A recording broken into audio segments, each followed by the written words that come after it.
Hello दोस्तों, मैं आपका भाई कृष्णा। तो दोस्तों आज बात करने वाले हैं खेसारी लाल यादव और पावर स्टार पवन सिंह के बारे में।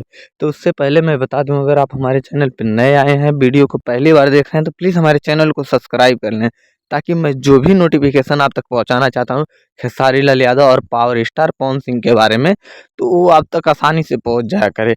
इसलिए हमारे चैनल को सब्सक्राइब कर लें, वीडियो को लाइक करें, कमेंट बॉक्स में ज़रूर बताएं आप किसके फ़ैन हैं, खेसारी लाल यादव या फिर पवन सिंह। तो आज बात करने वाले हैं खेसारी लाल यादव और पवन सिंह के गाने के बारे में, जिस गाने का नाम है चुम्मा। तो ये गाना किसका सबसे ज़्यादा ट्रेंड कर रहा है, किसका सबसे ज़्यादा व्यू आया है, किसका सबसे ज़्यादा हिट रहा है, तो आज बात इसी टॉपिक पे करने वाले हैं। तो बता दें कि आपको पावर स्टार पवन सिंह का ये गाना, जो कि आज करीबन 8 दिन हो गए, 8 दिन में ये गाना 40 मिलियन चल चुका है। हाँ जी दोस्तों, 8 दिन में ये गाना 40 मिलियन चल चुका है। और यहीं खेसारी लाल यादव का सेम गाना है चुम्मा। तो खेसारी लाल यादव का टोटल गाना आज 5वां दिन हो गया है। खेसारी लाल यादव का गाना 10 मिलियन चला हुआ है, सिर्फ 10